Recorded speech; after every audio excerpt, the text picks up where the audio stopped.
Hello, I'm Dr. Sonova and you are watching AnewZ. Let's take a look at today's top stories. Gaza peace plan talks to continue as Donald Trump says chance of a deal is really good. Syria announces results of its first parliamentary elections since the fall of Assad. And Azerbaijan's Gabala hosts the 12th summit of the Organization of Turkic States.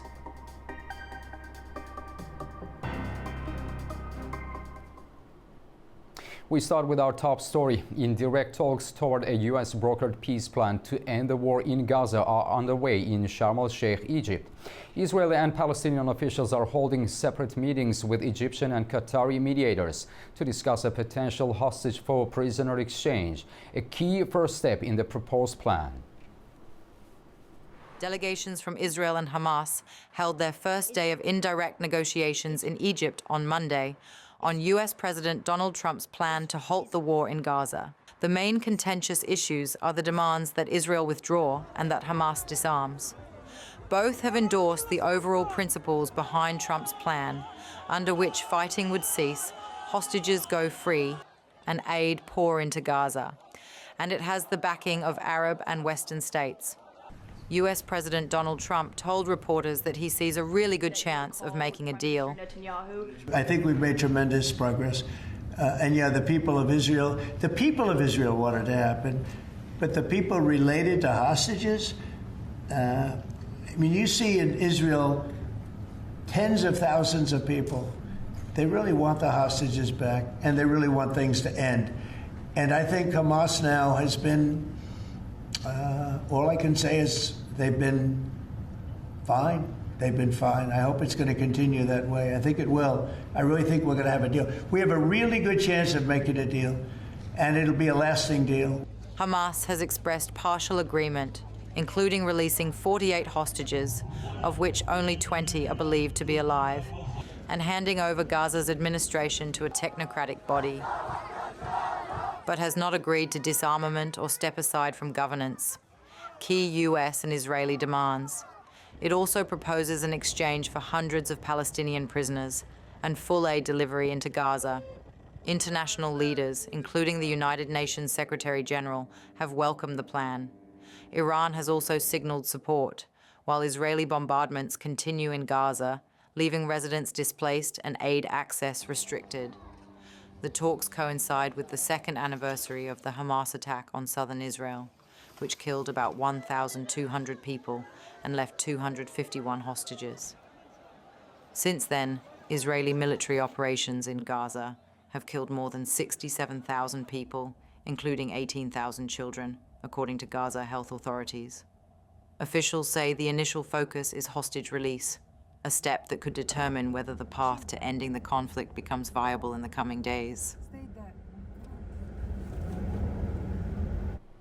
On October 7th, 2023, Hamas launched a surprise attack on Israel, an event that ignited the Gaza war. 2 years later, the conflict's legacy continues to shape the region, with fragile peace talks now underway in Cairo. Here is how it all unfolded.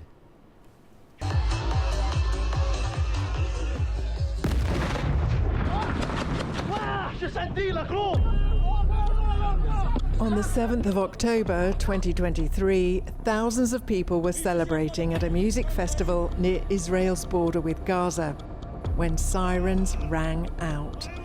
Hamas stormed across the border, killing some 1,200 people and took 251 hostages. Within hours, Israel had declared war. Airstrikes pounded Gaza. Israel said it was targeting Hamas. Entire neighborhoods vanished in days. By November, more than 15,000 Palestinians had been killed, according to Gaza's Hamas-led health authority. The number of dead is now believed to amount to more than 60,000, and at least 550 aid workers have been killed, the highest toll in any conflict recorded by the aid worker security database. A brief ceasefire came in late November 2023, allowing aid in and some hostages out. in exchange for Palestinian prisoners. Lasting just 7 days, when it ended, Israel launched its ground invasion of southern Gaza. By early 2024, fighting had moved to Rafah. By spring, more than 1 million people had been displaced. The United Nations warned of famine. Israel expanded its military operations beyond Gaza, striking targets in Lebanon, Syria, Iran, and Yemen. Both Hezbollah in Lebanon and the Iran-aligned Houthi group in Yemen launched strikes on Israel in response. On the 27th of September 2024, Israeli bunker-busting bombs hit a Hezbollah complex in Beirut, killing Hassan Nasrallah, the group's leader of more than 30 years. His heir apparent, Hashem Safadine, was killed weeks later. Israel would also claim to kill Hamas leaders Yahya Sinwar and Mohammed Diaf. A second three-stage ceasefire brokered by Egypt, Qatar and the United States came into effect in January 2025. Extensive Israel airstrikes resumed in mid-March. This year, the IPC Global Hunger Monitor declared famine in northern Gaza, saying that more than 500,000 people were at risk. Aid groups said Israel was restricting food and medicine. Israel accused Hamas of stealing supplies. Tel Aviv launched an airstrike on Qatar on the 9th of September 2025, claiming to be targeting top Hamas leaders. Qatar condemned the strike as cowardly and a violation of international law.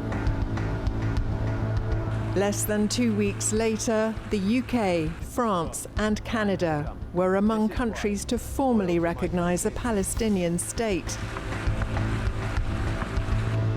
The United States opposed the move. A US-led 20-point peace plan has proposed a ceasefire, hostage exchanges and a staged Israeli withdrawal from Gaza. Both sides are looking for clarity in the details. Well, the U.S. Senate failed again on Monday to pass bills to reopen the federal government. Both Democratic and Republican proposals failed to reach the 60 votes needed to reopen the government. President Donald Trump warned of mass layoffs as thousands of federal workers remain furloughed or working without pay. He blamed the Democrats and said on Truth Social, quote, "I'm happy to work with the Democrats on their failed health care policies or anything else. But first, they must allow our government to reopen." Democrats say any funding bill must protect health subsidies and Medicaid. And for other purposes shall be brought to a... On this vote, the yeas are 52 and the nays are 42. On this vote, the yeas are 45. Next up, we turn to the world's most eagerly awaited climate event, COP30, as Brazil scrambles to get the Amazon city of Belém ready for a flood of world leaders. The city is racing against the clock to finish key infrastructure, from hotels to conference facilities.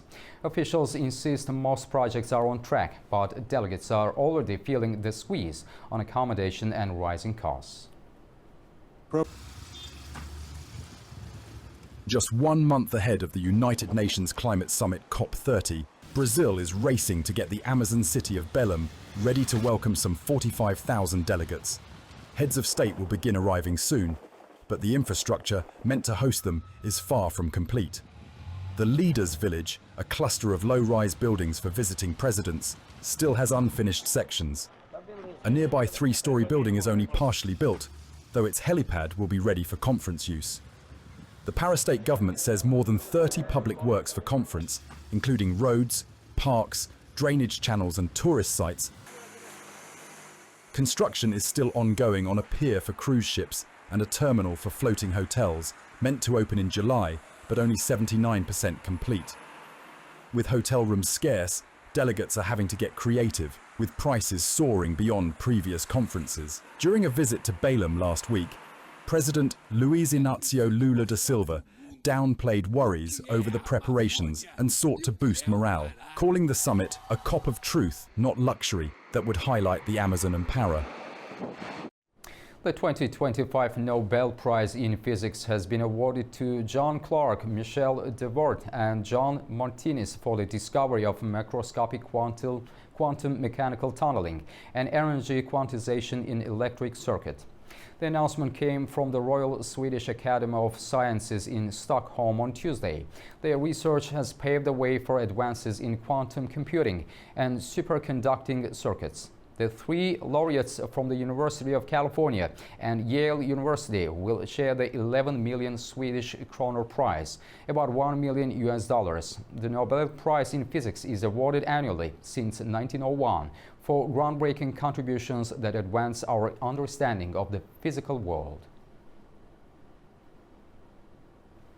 Heavy rain caused by Typhoon Matmo has flooded parts of Hanoi again.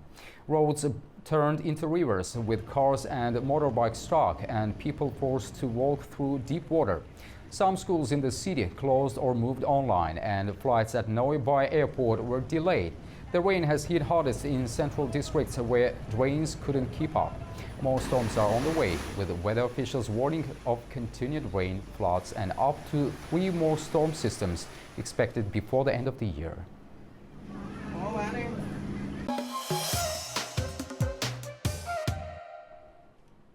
Welcome back to AnewZ. Indirect talks aimed at finalizing a US-backed peace plan to end the war in Gaza are set to continue today in Egypt's Red Sea resort city of Sharm el-Sheikh.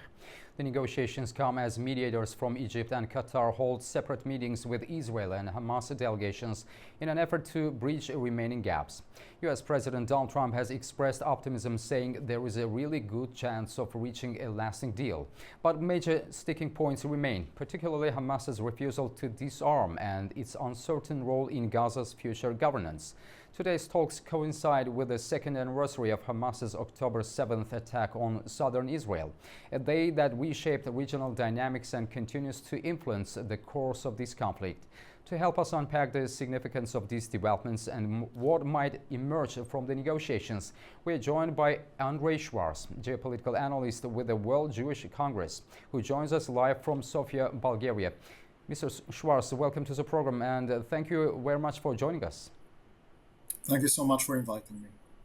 Mr. Schwarz, let's begin with the current round of talks. How significant are these discussions in Sharm el-Sheikh? And also, President Donald Trump sounded quite optimistic about the prospects for a lasting deal. From your perspective, how realistic is that assessment? I think President Trump, as any president of the United States, has the benefit of thousands of miles, thousands of kilometers of a distance from the region. And so his optimism is based on, grand geopolitical schemes which affect obviously the entire world, affect the US, affect Europe and beyond. But for Israel, I think the reality is a bit more direct. And we've seen the reality of a misplaced hope in the Hudna. Obviously, Hamas is not guided by percepts such as peace as we understand it, but by Hudna as defined, in Islam and in an extreme view of the readings of the Quran. From my perspective, and they, there was a Hudna in place on October 6th. There was a Hudna in place between Israel and Hamas, or rather between Hamas and Israel on October 7th before 6 a.m. in the morning, which the terrorist group has broken by going into Israel, into the villages there, peaceful families burnt alive, children butchered, the youth at a music festival for peace murdered as in a animal hunt, really hundreds of people there, and hundreds taken hostage and used as bargaining chips in not an exchange of hostages between two parties, but rather between hostages, including babies on one side, those taken by Hamas, and on the other side, other terrorists, Islamist terrorists of Hamas and of the Islamic Jihad of Palestine and of other terrorist groups, which were imprisoned in Israeli prisons for committing this sort of horrible crimes. So there is you cannot put the equal sign between the two, which is what sometimes news agencies which take the word of Hamas for granted or put it in an equal value space with those of Israeli officials do, and this creates a moral confusion for people across Asia, across Europe, across the US, and the Americas and beyond. It's not the same. Israel is not fighting Muslims. Israel is not fighting the civilians of Gaza. There are about 20-something% of the population of citizens of Israel, which are Arabs, which are majority of them Muslim, and they have acceded to all positions of power in Israel, from the army to the Supreme Court, judges of the Supreme Court, to heads of the most prestigious universities in Israel, to heads of the most prestigious medical facilities, hospitals in Israel, and beyond. Integral, equal parts of society. If Israel wanted to commit a genocide, quote unquote, Israel could have done that very easily within the space of a week or two in Gaza. What we actually see is, yes, devastating loss of life. It's all on Hamas. Not one life would have perished, including that of members of Hamas, terrorists of Hamas, if Hamas had not decided to break the hudna they have signed upon by committing these atrocious pogroms in the south of Israel. Do I believe that the negotiations taking place in Sharm el-Sheikh can lead to some sort of an outcome short term? Yes, by all means. I think that Hamas is under a lot of pressure, and because of that, including from the population of Gaza, and so they are probably keen to reach a lull in the fire. Although they have launched rockets also today and over the last few days from Gaza, and interestingly enough, not many in the world, report on this news as if it's not significant. So Hamas is basically, and the population of Gaza, they are asking for a ceasefire, but they are launching rockets continuously at Israel. So this is strange. They are going to want to reach a stop in Israeli response to their atrocious attacks. That's clear. Will they give back those 20 or so people who are in the tunnels and beyond of Hamas alive, and the 38 bodies they hold? Probably, although I'm not holding my breath onto that. Although yes, people are holding their breath. So that's not a correct way of phrasing it. I do not necessarily believe that they will do it immediately. If they had, they would have done that when the Trump ultimatum expired, which was at the end of last week. So I think, President Trump's optimism and patience with Hamas is greater than that of Israel because of the reasons I've presented in the initial statement. But will Hamas, break this hudna, this sort of ceasefire at a time that they choose? By all means, they will do so, and they have promised to launch attacks such as that on October 7, 2023, again and again and again and again, because they do not want a two-state solution. They want a one-state solution, which is not necessarily a Arab-Palestinian state, but they want, obviously, the caliphate, the Islamic caliphate. The aspirations of the Arabs in Gaza and in the Yehuda and Shomron, the West Bank, as it's known, areas, are, I believe, somewhat legitimate. Are they more legitimate than those of other nations which do not have a state, such as the Kurds? The Kurds in the Middle East are about 45 million. spread between Turkey, Syria, Iraq, Iran, and beyond. Do they have the same claim to a state as the Arabs of Gaza? Perhaps more so. Do they hold more claim, the Arabs of Gaza, to add another, the 23rd Arab state, more so than the Catalan hold to a portion, or the Basque to a portion of current day Spain? Not entirely sure if that's a moral thing to say, that one nation holds more of a right to have a state, and especially after they engage in horrible terrorism against the civilian population of the state that they attack, of which they want a part. Israel has, over the years, given the Sinai Peninsula, which holds more territory than the whole of Israel today, has given it back to Egypt as a sign of Israel's desire to have peace. Israel only wants to have peace, and it's this weak spot of Israel which has led to Israel being overexposed on October 7th, because Israelis are not prepared. Yes, thank you. From your perspective, how much leverage does the U.S. really have to push both parties toward a final agreement?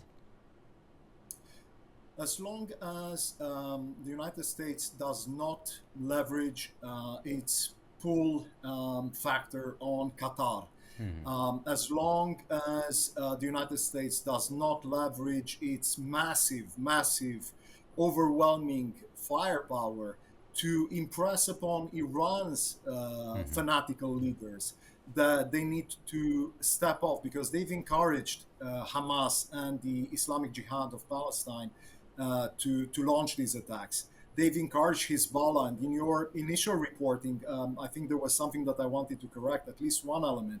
Hezbollah has launched from the south of Lebanon rocket and other types of attacks on Israel from October 8th continuously. Israel has only responded to those attacks, as Israel has only responded to Hamas's pogrom on October the 7th. So to get back to your current question, the United States can do a lot. The United States, together with Europe, if they really had the political will to collectively act, they could impose upon Russia to stop its war of aggression on Ukraine. They could impose upon Hamas and its supporters in Qatar, in Iran, and in other places in the Middle East and beyond to stop supporting it. And they could act to support Israel instead of putting political pressure. I'm not talking about the United States. I'm talking about many European states, because of their internal considerations on Israel, on the state that is trying to survive, really. Because, again, if Israel, we've seen it on October the 7th, if Israel's leadership and military and intelligence falls asleep or miscalculates for even 1 second, then a pogrom of the size of October 7th can happen.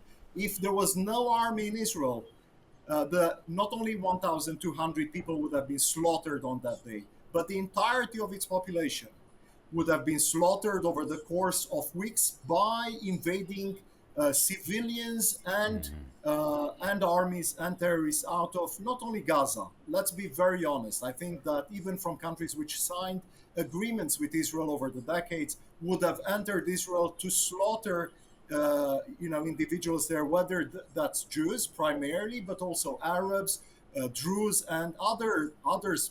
We've seen Muslims being killed on October the 7th, simply because they coexisted as citizens of Israel with the Jews. So the United States can put a lot of pressure on Mr. Schwartz, thank you very much for your valuable insights and for joining us from Sofia. Thanks a lot. Thank you so much. Welcome back to AnewZ. Now let's take a closer look at the key stories shaping the region. A major diplomatic gathering is underway in Gabala, where Turkic leaders have come together to shape the region's future. With Azerbaijan taking the lead, the summit signals a renewed focus on regional cooperation, global engagement and shared development goals. Now we go to our correspondent Aysel Ibrahimova, reporting from the venue. The 12th summit of the Council of Heads of State of the Organization of Turkic States has officially opened in Gabala, drawing international attention to Azerbaijan. President Ilham Aliyev is hosting the leaders of Turkey, Uzbekistan, Kazakhstan, Kyrgyzstan, the Turkish Republic of Northern Cyprus, Prime Minister of Hungary, and the chairman of the Halk Maslahati of Turkmenistan. In his opening remarks, President Aliyev underscored the growing geopolitical importance of the Turkic alliance and announced Azerbaijan's $2 million contribution to the OTS Secretariat. The summit aims to strengthen unity and cooperation across the Turkic world, addressing key issues in trade, energy, transport, and digitalization. A new initiative, OTS Plus, is also planned to be launched to foster engagement with non-member states. Ahead of the summit, the Council of Foreign Ministers met in Gabala. Azerbaijan's Foreign Minister Ceyhun Bayramov highlighted the trade route as a vital part of the Middle Corridor and reaffirmed that peace with Armenia depends on removing constitutional territorial claims.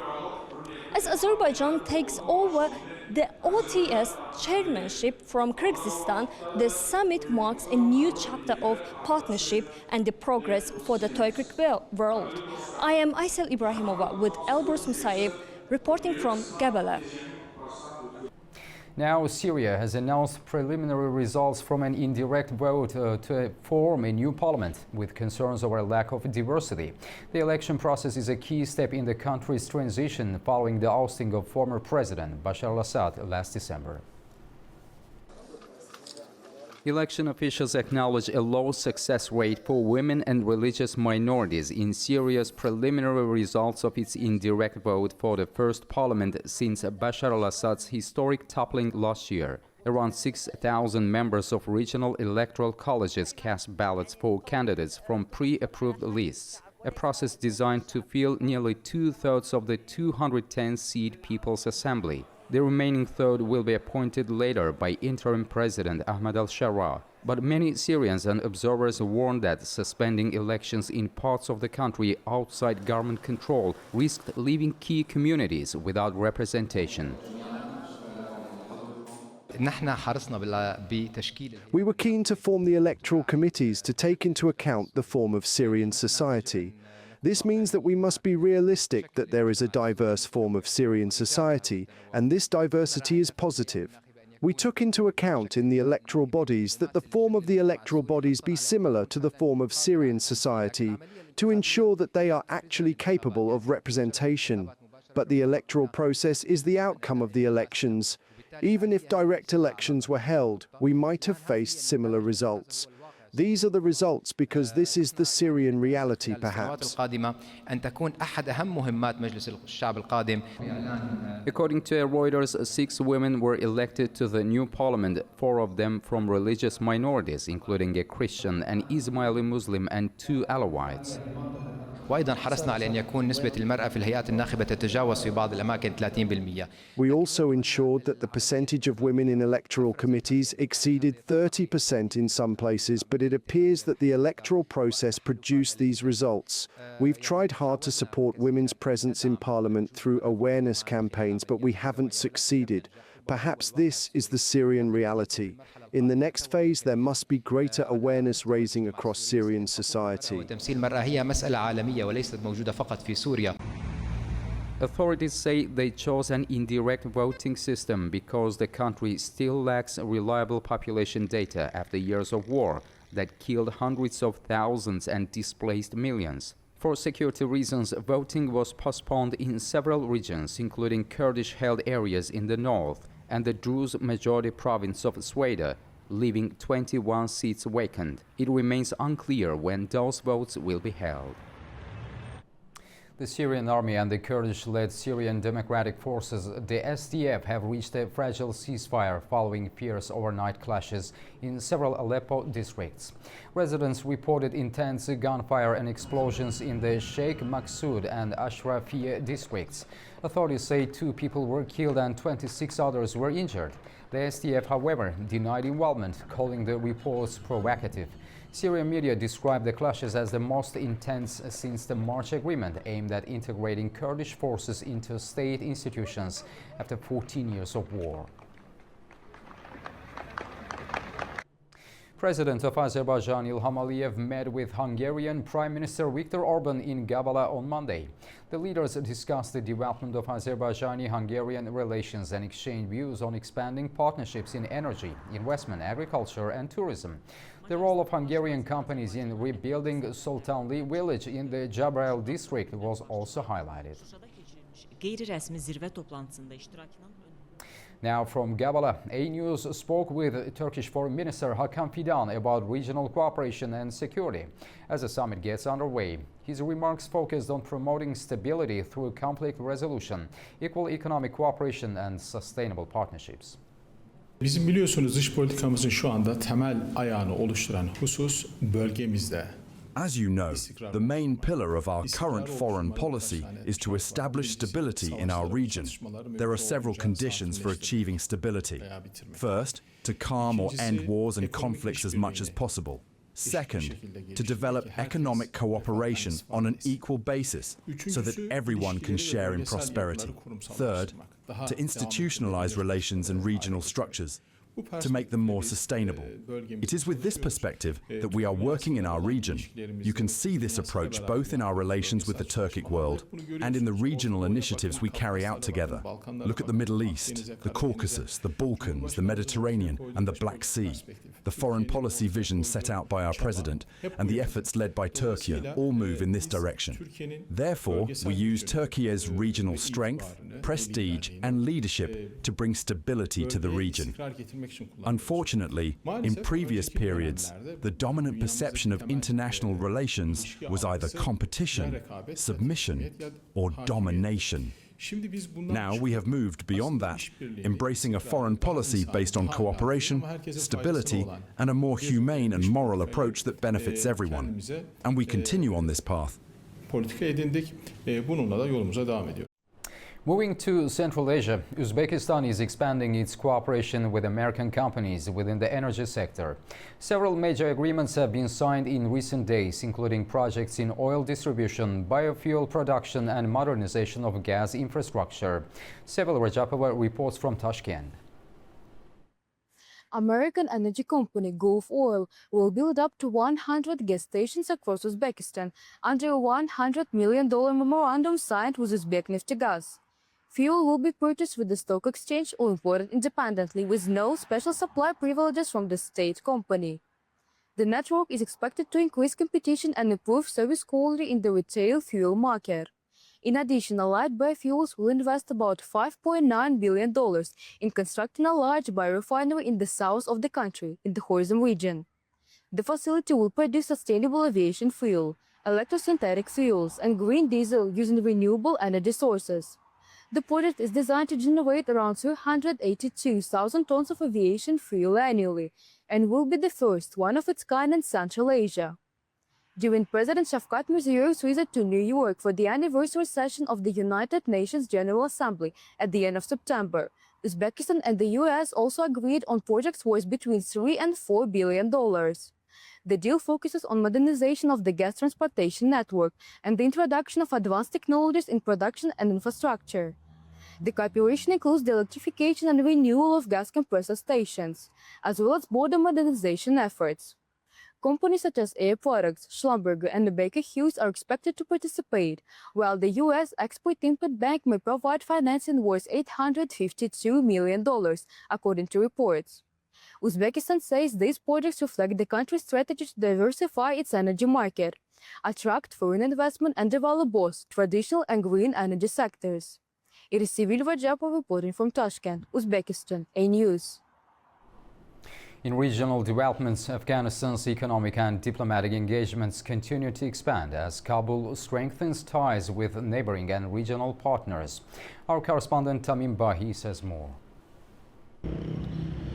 Afghanistan's Minister of Industry and Commerce, Nuruddin Azizi, met with Turkey's ambassador to Kabul, Cenk Onal, to discuss boosting bilateral trade, facilitating transit routes, and encouraging foreign investment in Afghanistan.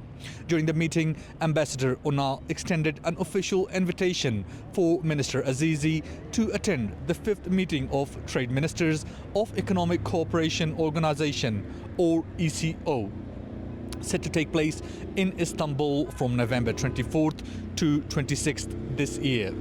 The Turkish envoy also invited Azizi to participate in the Halal Expo 2025, which will be held in Istanbul from November 27th to 30th, an event expected to draw significant international business interest.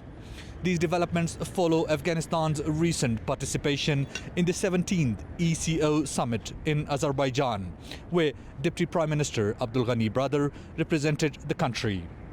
The gathering emphasized regional economic integration and connectivity.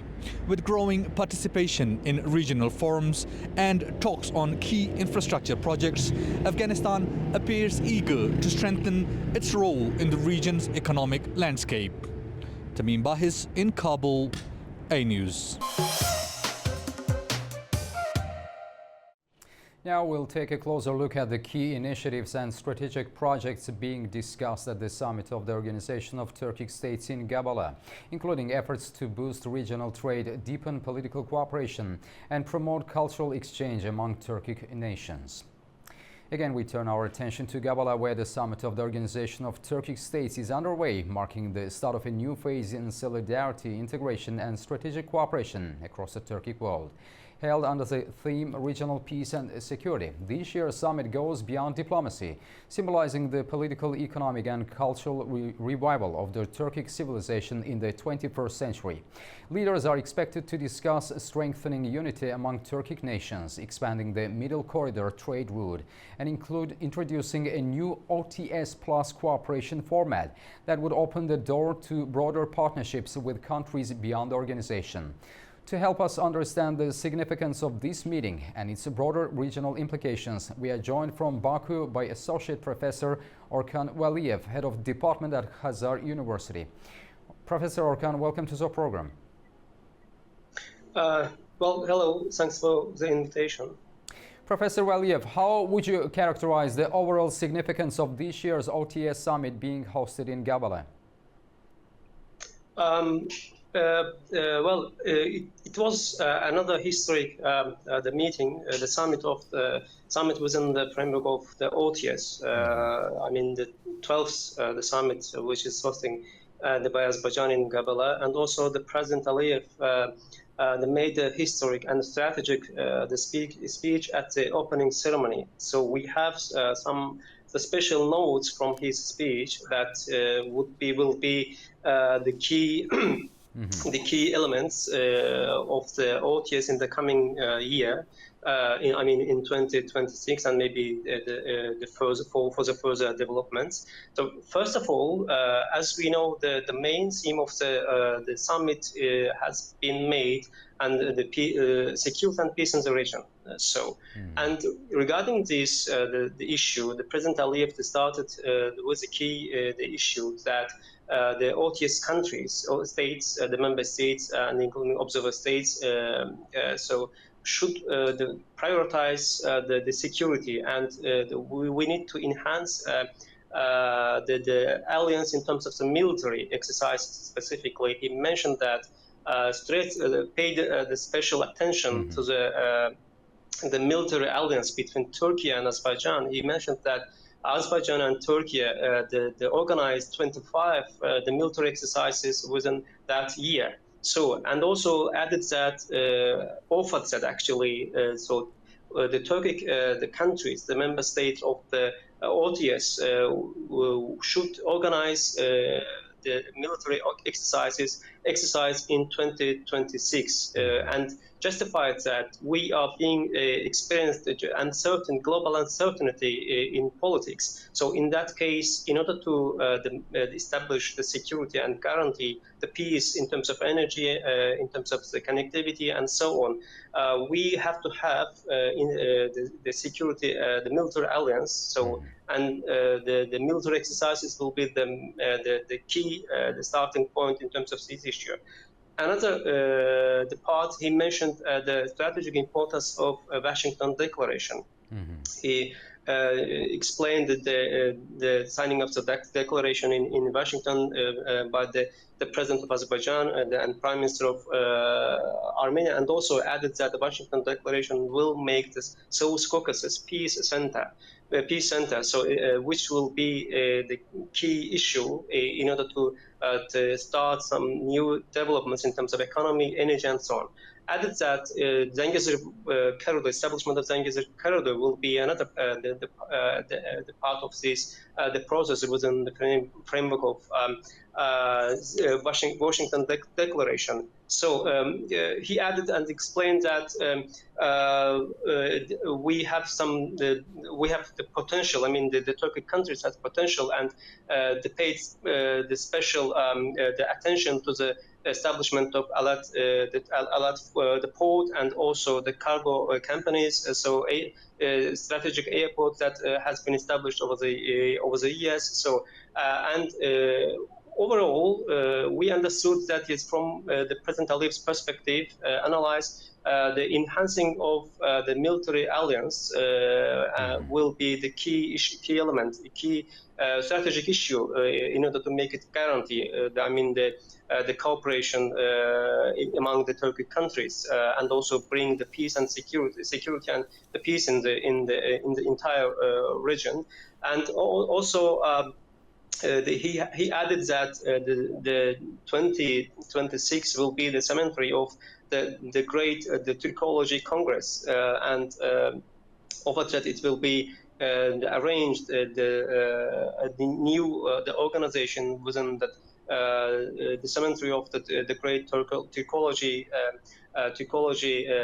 the Congress. So we understood that the President Aliyev, from his perspective, from Azerbaijan's perspective, prioritized the cooperation, integration within the framework of the Turkic Organization of Turkic States. That's why, for example, at the end of his speech, he expressed his gratitude to the contribution of the member states countries in liberated the part of Karabakh. For example, the Kyrgyzstan, Kazakhstan, Uzbekistan, the Hungary, and also Turkish president, he expressed their contribution. And I think this is also the great the development, great step to establish the strength relation with among the member countries, member states. But however, I come back to the starting point of the President Aliyev's speech. In order to strengthen relation from President Aliyev's perspective, the enhancing military alliance and arrange the military exercises in 2026, which will include the all member and observer states, will be the key element in order to strengthen relation among the states. As we know that Professor Azerbaijan has... Let's pass to the second question. The introduction of the new OTS Plus cooperation format is attracting attention as well. What can we expect from this initiative, and how might it reshape the organization's outreach? So, the President Aliyev, the additional mentioned that the informal summit also is the strategic part of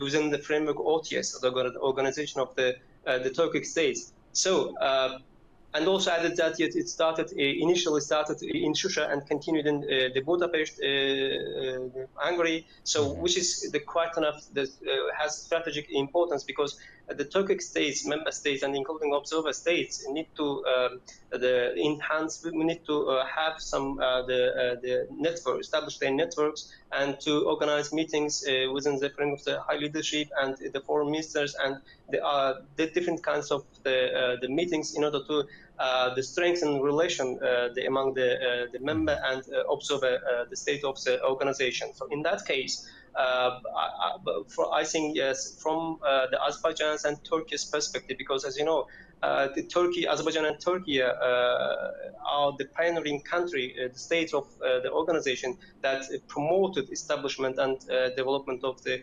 organization. So in that case, I think the 2026 will be strategic year for the future of the organization, specifically in terms of the establishment of the military alliance and arranging the military exercises, including all the member and observer country states. Professor Orkan Valiev, thank you very much for joining us today and for sharing your valuable insights on the Gabala summit and the future of the Turkic world. Thanks a lot.